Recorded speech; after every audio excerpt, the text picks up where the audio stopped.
Good evening बच्चों।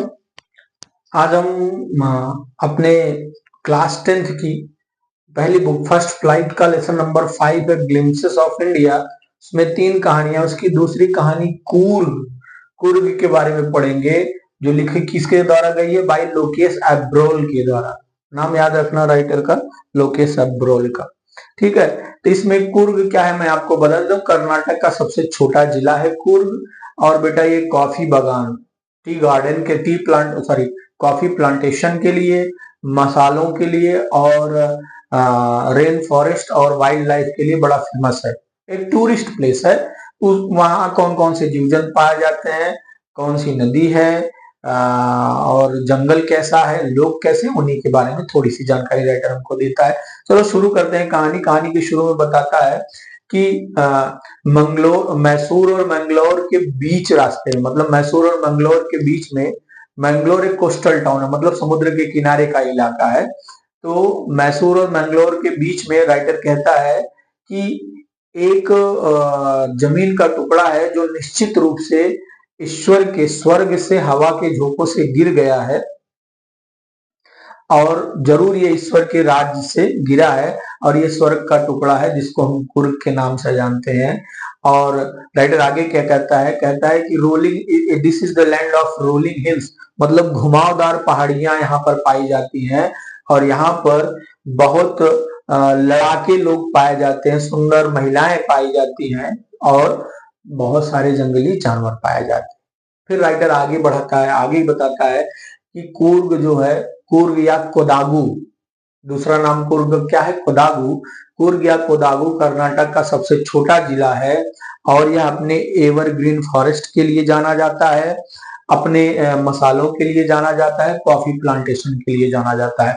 फिर आगे क्या कहता है राइटर की एवरग्रीन फॉरेस्ट जो है इसका लगभग 30% एरिया कवर किया है। बेटा दो चीज याद रखना यहाँ पर कि कूर्ग किस लिए फेमस है। आपका 2 नंबर फिक्स हो गया, आप केवल ये लिख देना Coorg is famous for its wild life, it's evergreen forest, it's spices and coffee plantation. बस इतना लिख दोगे पूरा नंबर मिलेगा।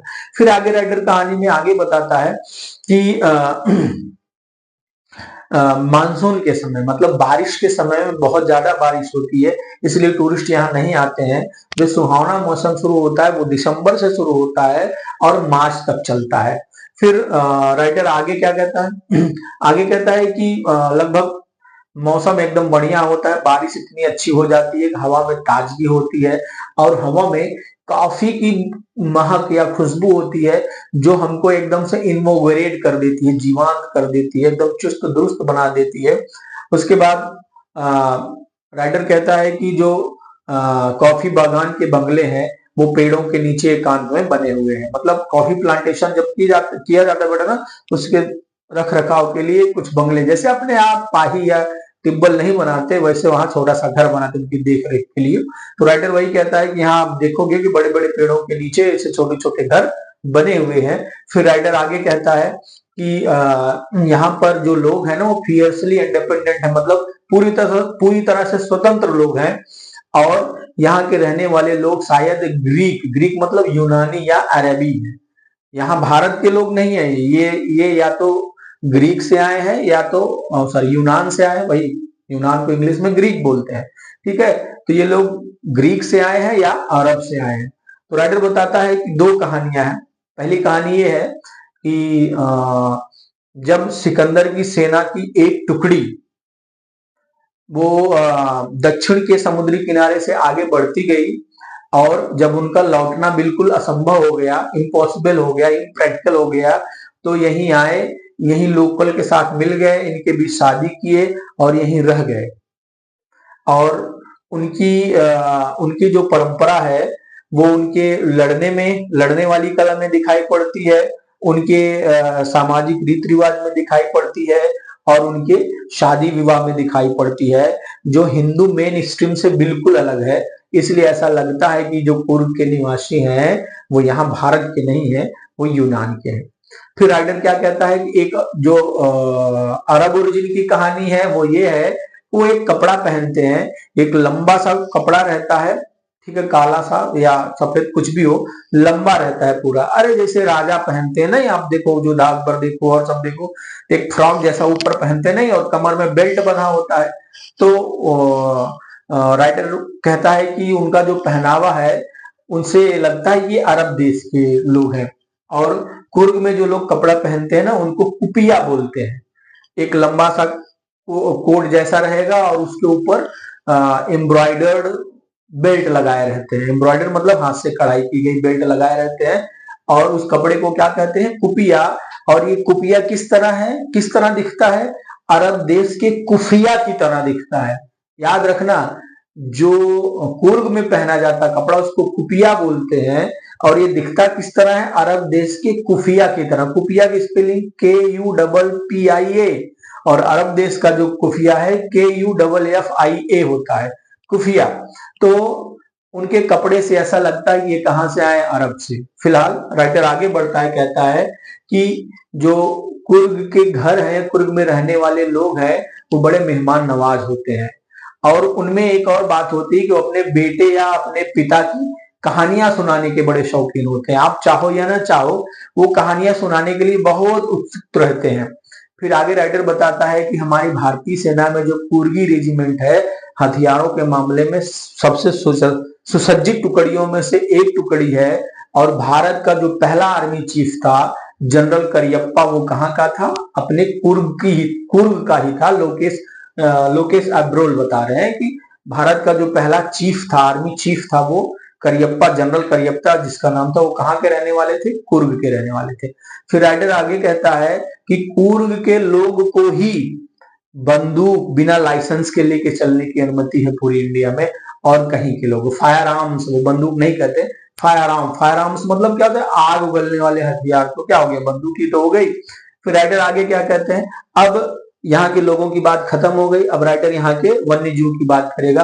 तो राइटर बताता है, याद रखना नदी का नाम कावेरी। राइटर कहता है कि कावेरी नदी अपना जल यहाँ के पहाड़ों और जंगलों से प्राप्त करती है। मतलब क्या हुआ, पहाड़ पर जो बर्फ पड़ती है उनसे, और जंगल के कारण जो बारिश होती है उससे।